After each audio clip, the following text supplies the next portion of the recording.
Bueno, aquí estamos de vuelta, reunidos. El tema que vamos a encarar hoy es comunicación en el matrimonio. ¿Qué tema, no? Temún. Bueno, empezaríamos hablando de que en todo proceso de comunicación vamos a tener un emisor y un receptor. Pero este emisor emite un mensaje que nunca va a llegar tal cual al receptor. ¿Por qué? Porque entre medio hay lo que se llaman los ruidos.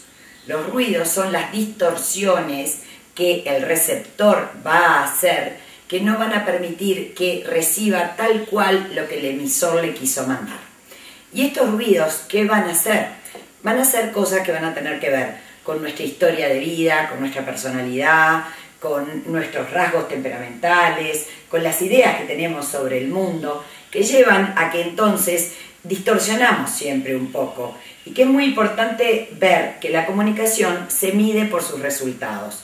Y que si el otro no capta tal cual lo que yo le quiero decir, yo como emisor me tengo que hacer cargo y ver, tengo que conocer más a quién le voy a mandar esto que le quiero decir, para adaptar un poco lo que yo le quiero decir a quien me lo recibe. Que si yo sé que es muy susceptible, tengo que tratar de ver, lo voy a emitir de la manera más delicada, más tranquila, porque sé que va a saltar. O de repente si sé que es de perseguirse, lo voy a tratar de mimar bastante y alabar para que no se persiga, porque enseguida va a agarrar para el lado de la persecuta. Entonces yo tengo que conocer mucho a quién le estoy mandando mi mensaje y ver para dónde agarrar las cosas, para lograr adaptar lo más que pueda mi mensaje a aquel al cual va destinado. Y que también es muy bueno que nos vayamos conociendo cada uno para que tratemos de ver por qué me tomo las cosas a veces para el lado que no es. ¿Qué es lo que me dicen de que vos distorsionás? Porque con seguridad algo de razón tengan. Sobre todo para hacernos cargo también de lo que decimos, ¿no? Porque muchas veces en el matrimonio y a través de los años cuesta, ¿no? Porque empieza a erosionarse a veces la relación y demás. Entonces cuesta muchas veces ver que lo que yo le dije al otro, o sobre todo la forma en que se lo dije, que esto es lo que más tenemos que cuidar, conociendo al otro, porque si no, está muy de moda hoy en día, ¿no? Bueno, yo le dije y a él le cayó mal. Bueno, sí, pero, a ver, veamos por qué, ¿no? No tendría otra forma de acercarme y que sobre todo le llegue de mejor manera ese mensaje. Y también pensar muchas veces que antes de una discusión, que aclaremos que deberían de ser mucho menos frecuentes de lo que son en los matrimonios, ¿no? La discusión es una forma bastante segura de erosionar una relación matrimonial, ¿no? Una cosa es tratar un desacuerdo, que los tenemos siempre, y es más, cotidianamente podríamos decir, pero sin llegar a la discusión. Eso sería lo ideal, ¿no? Aprender a manejar desacuerdos de manera positiva. Entonces, antes de empezar, por ejemplo, una discusión, un diálogo, uno tendría que ponerse a pensar: yo quiero llegar a un acuerdo, lo primero, ¿no? Y ser honestos en realidad con nosotros mismos, pero también para hacerlo con la pareja. O, por ejemplo, hoy tengo ganas de pelear, que nos puede llegar a pasar. Entonces, vale la pena decir, ¿no? Pero a ver, ¿nos vamos a poner en un acuerdo o en realidad queremos pelear? Y decirlo incluso, podemos reírnos no del otro, sino con el otro y decirlo, bueno, entonces mejor lo discutimos mañana, o lo discutimos hoy de tarde cuando nos tomamos un café juntos, pero ser muy honestos antes de empezar a emitir demasiados mensajes que a veces después en general nos arrepentimos, ¿no? Y en esto del mensaje y lo comunicacional, ver que hay un lo que digo y un cómo lo digo, y que al otro le llega mucho más ese metalenguaje, el cómo lo digo, que lo que le digo en realidad. Y que en esto los matrimonios somos especialistas, ¿verdad? Es típico que decimos, ¿qué te pasa? Nada. Pero algo te pasa, no me pasa nada. Y entonces, obvio que algo te pasa, pero ¿qué hago? Me encierro, engancho al otro. Muchas veces hasta lo manipulo, ¿verdad? Que somos como las mujeres a veces más especialistas de hacer sentir... enganchados un ratito. Tal cual, de hacer sentir culpable al otro. A veces uno se encuentra con matrimonios que no se hablan por 4 o 5 días, y que te pasa nada, y que te pasa nada, y se va armando un distanciamiento, un mar de fondo muy fuerte, y esto es como muy movilizador. Y vamos dando como estos dobles mensajes. También el doble mensaje del chiste irónico, ni que te digo, ¿verdad? No te dije nada y te dije todo. porque con esa sonrisita, con esa mirada burlona, con ese chiste así como de doble mensaje, dañamos mucho. La ironía durante una discusión siempre es agresión. Sí, ¿no? Eso lo podemos decir así clarísimo, porque una cosa es una ironía fuera de una discusión, que puede incluso transformarse hasta en un chiste, en una broma bien hecha, pero la ironía dentro de las discusiones siempre resulta agresiva. Tal cual. Entonces, como retirarse, ¿no? Que es otra forma también de agresiones en las discusiones, y que muchas veces capaz que lo hacemos. Una cosa es cortar una discusión a tiempo, y a veces cuando uno indica esto, pasan a hacer otra cosa que entendieron mal, que es me voy dando un portazo y en otro momento lo hablamos. No, eso no es cortar una discusión a tiempo, sino que no es la forma de cortarla, y dejar al otro con las ganas de discutir o en plena discusión también resulta una forma de agresión. Sí, también vemos frecuentemente que dicen, tenés razón, tenés razón. Entonces, ¿qué hice al otro? Lo engrané más todavía, porque le estoy diciendo, tenés razón, para cortar esa discusión, cuando en realidad en el contenido diré, tenés razón, pero en el metalenguaje estoy diciendo, no tenés ninguna razón, me tenés harto, entonces seguimos enganchados. Entonces es importante hablar desde nuestro adulto, no desde nuestro niño manipulador que manda dobles mensajes. Decir, ¿sabes qué? Mejor lo vamos dejando acá, porque ya sabes que después nos lastimamos, porque nos estamos yendo de tema, vamos a mejor terminarla acá, después la seguimos cuando estemos más tranquilos, pero bien, desde el corazón, desde la autenticidad. Y me parece que es muy importante tratar de recalcar una idea.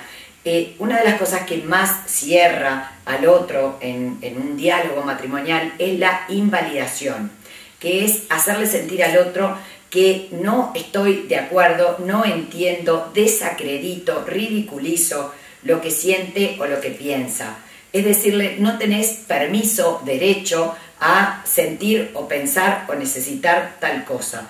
Esto es de las mayores formas de descuido de la otra persona, y es lo que más va cerrando al otro, porque vamos sintiendo, no me entiende, esta persona está a 1000 kilómetros de distancia de mí, entonces ¿qué voy a volver a hablarle si no me entiende? Por eso es tan importante que cuando estamos en un diálogo matrimonial pongamos de verdad la grandeza de corazón para poder decir, te estoy escuchando, aunque de repente no esté de acuerdo, porque es verdad que no tenemos que estar de acuerdo con el otro, pero sí validar, podés sentir lo que sentís, podés necesitar lo que necesitas, pero, a ver, yo siento, pienso esto diferente. Es la gran fórmula del sí, pero, y aquí viene mi postura, no, o estoy esperando a que te calles para saltarte con algo. Eso es bien frecuente, ¿no? Eso se ve mucho cuando en realidad en el diálogo lo que hace el que está escuchando de alguna manera, o supuestamente escuchando, está pensando en realidad qué es lo que le voy a contestar al otro, en vez de estar realmente escuchándolo. Y eso se ve cuando uno salta enseguida, es porque no lo estaba escuchando realmente. Entonces el otro se siente profundamente invalidado, que es lo peor que puede llegar a pasar, ¿no? Cuando en realidad esto va de la mano, la invalidación, digamos, de alguna manera, viene de la mano cuando decimos el tú sos, el tú nunca, el tú siempre, que esto es tan importante de poder desarrollarlo ahora, ¿no? Cuando nosotros describimos lo que hace el otro que nos molesta o que nos afecta o que nos hace sentir invalidados, es una cosa muy distinta a cuando decimos tú sos un incomprensivo, ¿no? O tú sos un desamorado, no te interesan las cosas, porque cuando nosotros colocamos al otro en ese lugar, que es lo que hacemos cuando decimos tú sos, no tú estás, que es diferente, ¿no? Una cosa es que le digamos, hoy te veo irritado, pasó algo, estás enojado conmigo, y otra cosa es decirle, tú sos un indiferente, es algo muy diferente, ¿no? Sí, o siempre el mismo. Claro. ¿Cómo hay que evitar los siempre, los nunca, los todo, que califican ya permanentemente al otro en un lugar? Entonces cuando nos estemos escuchando decir siempre, nunca, todo, decir, esto no. Absolutamente, porque además no son reales ni verdaderos. Porque el nunca sacás la basura, capaz que en algunos casos sí, pero no creo que sea real, y entonces lo colocamos en un lugar que no es verdadero, por eso duele tanto. Cuando decimos tú sos indiferente, lo colocamos en ese lugar y es muy difícil que el otro pueda hacer un movimiento hacia quiero cambiar esto, porque quizás si se lo señalamos con una característica o que a veces sucede esa situación en la que tú me decís y entonces es más fácil también para el otro poder hacer ese movimiento a cambiar esa actitud que a ti tanto te molesta o que te hiere cuando yo la tengo contigo. Sí, o aquello que a veces es hasta un poco más difícil, decir, cuando tú haces tal cosa, yo me siento de esta manera. En vez de decir, tú sos el culpable, porque sos indiferente, decir, cuando llegás a casa y te pones a ir a tu cuarto o a encerrarte o solo miras la tele, yo me siento de esta manera.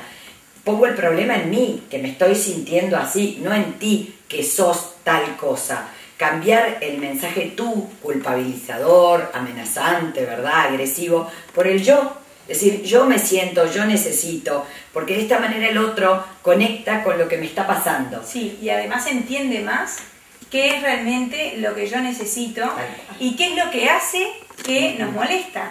Porque con el mensaje yo, justamente la primera parte es la descripción, cuando tú haces tal cosa, cuando tú llegás del trabajo y te vas a... Entonces, el describirle al otro esa conducta, o en positivo, porque los mensajes yo no son solo para lo negativo, ¿no? Cuando tú llegás a casa y me preguntás en qué me puedes ayudar, la verdad que yo me siento reacompañada, súper comprendida.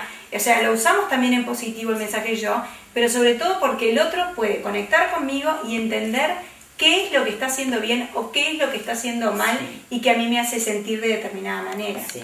Y también qué importante aprender a alabar. ¿Cómo nos cuesta significarle al otro, decir, me encanta que vengas y me des un abrazo, sos un dulce? Es tan lindo esas caricias afectivas, decirle al otro, me encanta, me gusta, qué lindo que haces esto. Es muy edificador y muy reforzante incluso de esas conductas para que el otro las siga haciendo en el futuro. Una cosa más del contexto, digamos, de ese metalenguaje que tú hoy hablabas, es que el contexto es importante para la comunicación, con lo cual a veces tendremos que buscar el momento, ¿no? Eso que tú decías, no todo momento, no todo lugar es bueno para una discusión o para un diálogo en el matrimonio. Hace poco leía a un autor que decía que en realidad tendríamos que discutir a menos de medio metro de distancia, ¿no? Ese es el máximo habilitado para discutir en pareja. Él decía, bueno, ¿cuántas cosas cambiarían? Sí. Y si uno hace el ejercicio siguiente de, no da lo mismo que yo te grite, ¿no? Sí. O te diga algo en este momento frente a frente, a que si me voy a la cocina y tú estás acá y entonces yo te digo algo, pero para decirte algo con distancia tengo que elevar el tono de voz. Y muchas veces explicaba que esta elevación natural que hacemos del tono de voz por hablarnos a la distancia genera muchas de estas discusiones, porque el otro malinterpreta que levanté el tono de voz cuando en realidad no le estaba gritando, pero estaba gritando, con lo cual el metalenguaje se percibe así y nos quedamos con ese grito en vez de que me pidió algo o necesita algo. Y ahí arrancan muchas de las discusiones. Él decía que el acercamiento corporal, ¿no?, tomados de la mano y a menos de medio metro, impide que uno llegue a lo que son el levantamiento de voz y otras muchas formas de agresión que ya las hemos nombrado, pero que se pueden dar a lo largo de una discusión, con lo cual se puede probar. Está muy bueno. También otro consejo como muy práctico es tratar de ver, yo digo para que quede gráfico, si estamos discutiendo de papas, discutimos de papas, no de zapallos, boniatos y tomates. Porque qué típico que es que empezamos discutiendo una cosa y entramos a sacar todo tipo de lista de agravios y en este mensaje tú, cada vez nos acusamos más de diferentes cosas, no llegamos a nada y esto es pésimo en esta capacidad de aprender a negociar en el matrimonio.